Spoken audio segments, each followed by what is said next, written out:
देखिए, देश की उच्चतम न्यायालय न्यायालय का सब सम्मान करते हैं, चाहे वो किसी भी मजहब का हो। जब देश की सर्वोच्च अदालत ये कह रही है कि औरतों का हक मिलना चाहिए और वो भरण पोषण के लिए अपना हक मांग सकती हैं, तो देश की सरकार ने कानून बनाया था 3 तलाक। उसके बाद तलाक के रेशो में कमी आई। अब ये कानून आ गया, तो लाजमी बात है कि इसके अंदर घर बर्बाद होने से बचेंगे। जो लोग गुस्से के अंदर, तैश के अंदर तलाक दे देते हैं या झगड़ा कर लेते हैं या अपनी मर्दानगी दिखाते हैं और उसके अंदर बड़ा घर बर्बाद हो जाता है, अब उस रेशो के अंदर कमी आएगी। और देश की अदालत है, अच्छा फैसला है। हम जो राष्ट्रहित में हो, हम उस फैसले का सम्मान करते हैं और इसके अंदर औरत जो है वो सुरक्षित होगी, महिला सुरक्षित होगी और महिलाओं को उनका हक मिलेगा। मज़हब इस्लाम में बीवी के और शौहर के हुकूक वाज़े तौर पर बयान किए गए हैं और ये कोशिश की गई है कि निकाह का जो रिश्ता है वो बाकी रहे, वो ख़त्म ना हो। मगर अगर दुश्वारी पैदा हो जाए, आपस में निभा ना हो, आपस में खलिश पैदा हो, तो फिर ये सूरत दी गई है कि तलाक के ज़रिए से या फ़स्ख़ निकाह के ज़रिए से या खुला के ज़रिए से आप उस रिश्ते से बाहर आकर आज़ादाना तौर पर अपनी ज़िंदगी गुजार सकती हैं या सकते हैं। अब जाहिर सी बात है कि जब तलाक हुई या खुला हुई तो फिर इद्दत के दौरान जो खर्च होगा वो शौहर की जिम्मेदारी हो कि वो अपनी बीवी का, जो साबका बीवी हो गई या आप साबका शौहर हो गए, अब आप शौहर नहीं रहे, मगर इद्दत के दौरान का जो खर्च है वो आपके लिए लाजमी है, आप उसे उठाएंगे। अब इद्दत के बाद जाहिर सी बात है शरई तौर पर भी वो बीवी बीवी नहीं रही, वो आज़ाद है, जहाँ चाहे शादी करे, अपनी आज़ादाना ज़िंदगी गुजारे और शौहर भी आज़ाद है कि वो दूसरा निकाह, दूसरी शादी कर सकता है।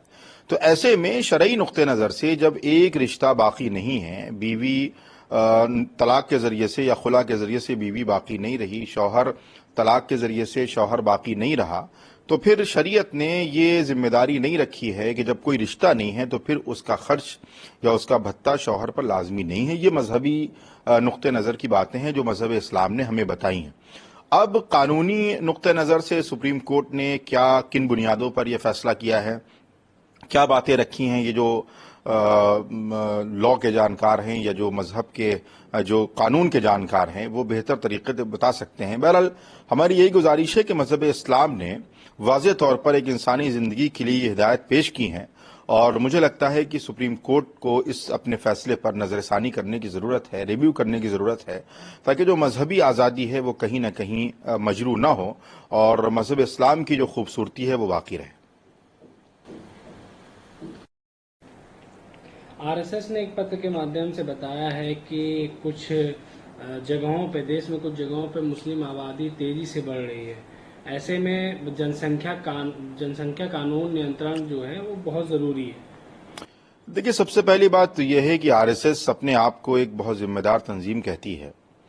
मुझे नहीं लगता है कि आरएसएस के जिम्मेदारों को हमारे जो गैर मुस्लिम भाई हैं, जो बहुसंख्यक आबादी में रहने वाले लोग हैं, उन्हें मुसलमानों की आबादी का हव्वा दिखाकर डराने की ज़रूरत है।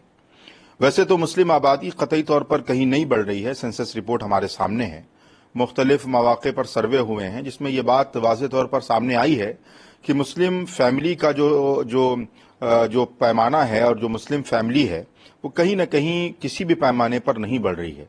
और अगर मान भी लिया जाए कि मुस्लिम आबादी किसी सूरत में बढ़ी है तो फिर उसका हव्वा दिखाने की क्या ज़रूरत है? क्या अगर मुसलमान बढ़ जाएंगे तो वो हिंदुओं को खा जाएंगे या हिंदुओं पर जुल्म करेंगे? बल्कि देखने में तो ये आता है कि जो बहुसंख्यक आबादी है, चाहे वो शामली में देखें कि एक मुसलमान को झुंड बनाकर मॉब लिंचिंग के नाम पर कत्ल कर दिया जाता है, उसकी लिंचिंग होती है, कहीं अखलाक को मार दिया जाता है। तो ये जो सूरत हाल मुल्क में पैदा की जा रही है, मुसलमानों को हिंदुओं से और हिंदुओं को मुसलमानों से जो लड़ाने की कोशिश की जा रही है, और ये तंजीमें जो कहीं ना कहीं अपने पॉलिटिकल एजेंडे के लिए काम कर रही हैं, जो इस मुल्क के लिए कतई तौर पर मुनासिब बात नहीं है कि आप किसी की आबादी को किसी से डराएं या किसी की जनसंख्या का हव्वा बनाकर किसी के अंदर भय और डर पैदा करें। ये मुल्क कानून से चलता है। अगर कोई आबादी ज्यादा है तो मुसलमानों को कतई तौर पर डरने की जरूरत नहीं कि इस मुल्क में हिंदू ज्यादा है। क्या हिंदू इस मुल्क के अंदर अगर ज्यादा हैं तो क्या वो मुसलमानों पर हमला आवर हो जाएंगे? तो ये मुल्क कानून से चलता है। कानून की बात की जाए और कानून की बालादस्ती ही हमें लगता है इस मुल्क के लिए सालिमियत और इस मुल्क की बका के लिए जरूरी है।